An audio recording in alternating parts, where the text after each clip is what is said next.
Hi, this is Dylan. Welcome to Daily Trading Analysis video. Today is a Wednesday, 22nd of July. We're going to start off with the euro against the US dollar. Alright, so what we can see is that price has a kind of rebounded off from the key support level at 1.0821. Right now back to the previous key support level, which is now the resistance level of 1.0949. Alright, basically price failed to break any lower, and there is a huge sell off for the US dollar. Probably the lack of any economic data from the US side to boost the US dollar further, or rather give further clue that the Federal Reserve is still moving towards raising interest rates. Alright, so right now is that we are seeing that price is kind of exhausted in its retracement itself and may begins to fall further.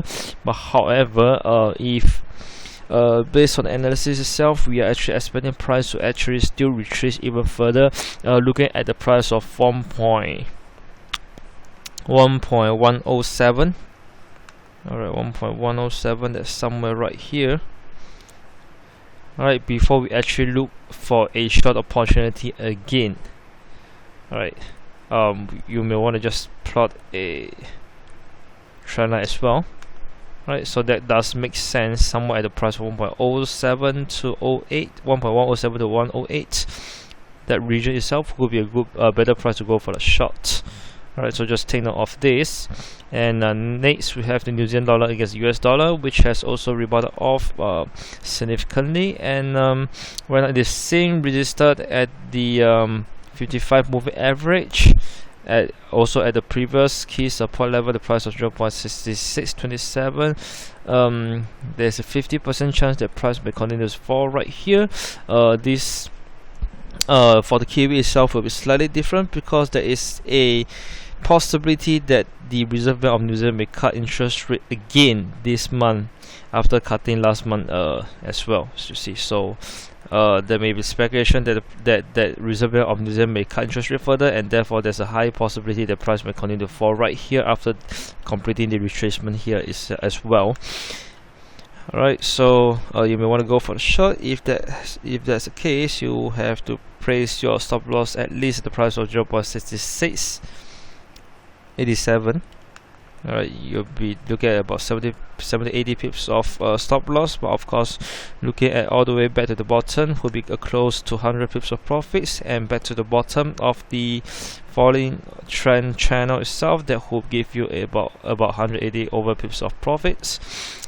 Alright, so here's the trading opportunity for the New Zealand dollar against the US dollar. And next we have the pound against the US dollar.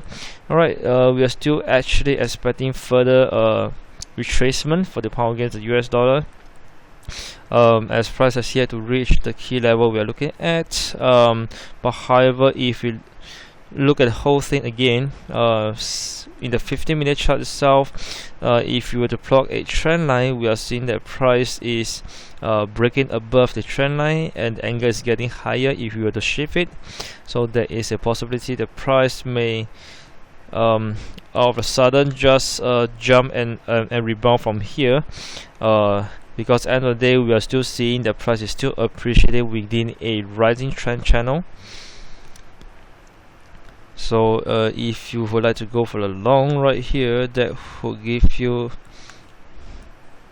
have to tank about 120 pips of stop loss to be really safe. So for my case, I will definitely still look for further retracement, unless price really begins to rebound. There's a clear signal that price will continue to appreciate further. I'll wait for further retracement after the appreciation instead. Alright, as of now I'm not going to do anything. So that's pretty much for the pound against US dollar. Next we have the Aussie against US dollar. Right, so by the 4-day chart, price has gained further, came down this morning as the CPI was actually lower than the forecast, but after a speech by the Gov Stephen, it retraces back, and based on the 1-hour chart itself, we are actually expecting price to still gain and retrace further. Alright, looking at the price of 0.7488, or rather the next resistance level as a key level to go for the short again. Alright, based on the formation right here, we are actually expecting price to, just retrace a little bit further. So we'll have to wait for price to retrace further before we look for the short opportunity. Alright, definitely we are looking for further depreciation for the Aussie against US dollar, as that is fundamentally based on the monetary policy. The Reserve Bank of Australia may still look to cut interest rate further, and not to forget that during the monetary policy itself, it did say that the currency level can actually fall even further. Alright, so wait for further retracement for the shorts. And next we have the dollar against the Japanese yen. Alright, came as a surprise. It actually finally fell when I'm actually expecting it to appreciate much stable. Alright, probably it takes a little bit too long for that to happen, and then there was a sell-off, or rather there might be a lot of traders that has actually decided to take profits instead, and that caused the sell-off itself. So right now we are actually waiting for for further retracement to go for a long opportunity, and with the Fibonacci expansion level, we are expecting price to fall all the way at least till the price of 123.31 before we look to go for a long again. Alright, and however, if price were to fall even further, then we have to look at the bottom of this channel that I've plotted, which is at the price of 122.84. Plotted this because I'm actually looking at a inverse head and shoulder like formation, so taking this as a neckline, and if I put it as a channel itself, this will be the lowest price that it can actually goes to. Alright, so that's pretty much for dollar against the Japanese yen. Just wait for further retracement, and as I said again, look at the price of 123.31 before we look for a long before we go for a long again. Alright, next we have the dollar against the Swiss franc.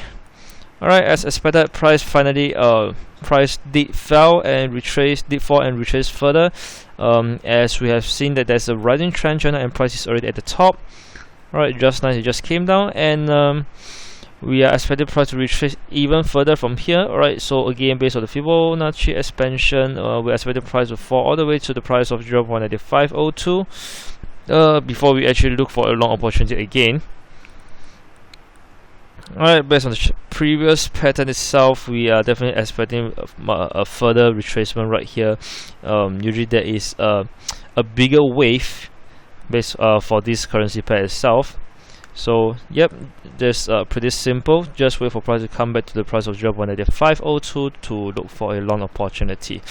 Alright, last but not least, I would just like to touch on the Aussie against the New Zealand dollar. Alright, based on the day one chart, we actually have a double top, and we are expecting price to fall a lot further from here. But however, since we have missed the opportunity to go for the short, let's look at the 4-hourly chart, or rather in the 1-hourly chart itself. Right here we have an inverse head and shoulder. Alright, so we are expecting price to reach appreciate further based on the chart pattern itself, and then as it get exhausted after finishing the inverse head and shoulder, then that will be the best price to look to go for the short again, based on the double top formation in the day one charts. So looking at the price in between 1.1252 and 1.1271. Alright, basically this region itself to go for a short again, and probably we'll be setting stop loss at the price of 1.1303. Alright, and of course on the downside is a really good profit to make from this pair. Alright, so that's all for today, and thank you for watching, and I'll see you again.